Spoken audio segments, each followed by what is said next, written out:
Hello, स्वागत है आप सबका Hindi education A to Z channel पे। अगर आप इस चैनल पे नए हैं तो चैनल को फटाफट सब्सक्राइब कर लीजिए।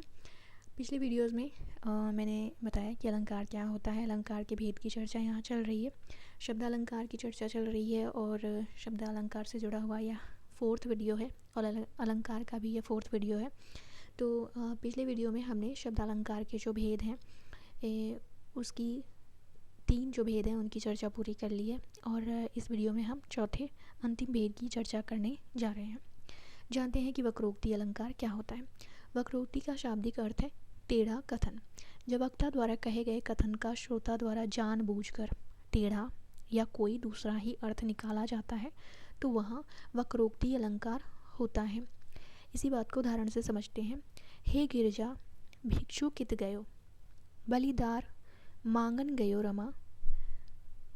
इस उदाहरण में हम देखते हैं कि गिरिजा कौन है। गिरि मतलब पर्वत, जा यानी कि जन्मी हुई, पर्वत से जन्मी हुई यानी कि पार्वती।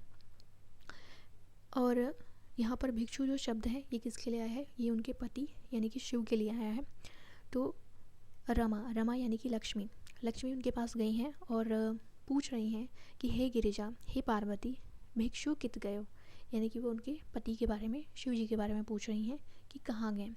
तो अब गिरिजा जो है यानी कि पार्वती जी जो हैं वो इसका कोई और ही अर्थ निकाल करके कहती हैं, बलिदार मांगन गयो रमा।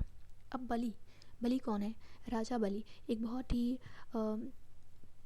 सुप्रसिद्ध घटना है कि विष्णु जो हैं वो वामन अवतार लेकर के राजा बलि के द्वार जाते हैं और उनसे 3 पग भूमि मांगते हैं, जिसमें एक पग में तो वो पृथ्वी, दूसरे में ब्रह्मांड और तीसरे में उनके सर पे पैर वो रखते हैं। तो इस तरह की ये कथा है। तो अब पार्वती जो हैं जिनको शायद भिक्षु शब्द पसंद नहीं आया और वो उसका अर्थ क्या निकालती हैं, उसका अर्थ वो शिव नहीं निकालती हैं, क्या निकालती हैं, विष्णु निकालती हैं और कहती हैं बलिद्वार मांगन गयो। तो इस प्रकार से जब श्रोता द्वारा कहे गए कथन का कोई और ही दूसरा ही टेढ़ा अर्थ निकाला जाता है या विपरीत अर्थ निकाल लिया जाता है तो वहाँ पर कौन सा अलंकार होता है, वक्रोक्ति अलंकार होता है।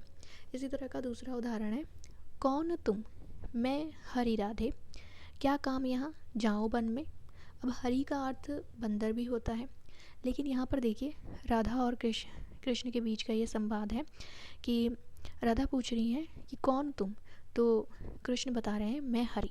लेकिन यहाँ पर राधा चतुराई दिखाती हैं और कहती हैं क्या काम यहाँ। वो कृष्ण को किस सेंस में उत्तर देती हैं, वो बंदर के सेंस में उत्तर देती हैं कि क्या काम यहाँ जाओ वन में। तो इस तरह से दूसरा और एक उदाहरण देखते हैं, कौन तुम मैं घनश्याम, तो बरसों कित जाए। ये भी राधा और कृष्ण के बीच का संवाद है जिसमें राधा पूछती हैं कौन तुम, तो कृष्ण बताते हैं मैं घनश्याम भी उनका एक नाम है। तो घनश्याम का क्या अर्थ वो लेती हैं बादल और कहती हैं अच्छा बादल आए हैं तो यहाँ क्या काम है, जाओ जाकर कहीं बरसो। पहले उदाहरण में देवी लक्ष्मी के प्रश्न का उत्तर देवी पार्वती जानबूझकर कुछ और ही देती हैं, इसलिए यहाँ वक्रोक्ति अलंकार है। दूसरे और तीसरे उदाहरण में राधा कृष्ण के बातों का कोई दूसरा ही अर्थ निकालती हैं, यहाँ भी वक्रोक्ति अलंकार है। तो आशा करती हूँ ये वीडियो आपके लिए बहुत यूज़फुल रहेगा। मिलते हैं अगले वीडियो में, तब तक के लिए नमस्कार।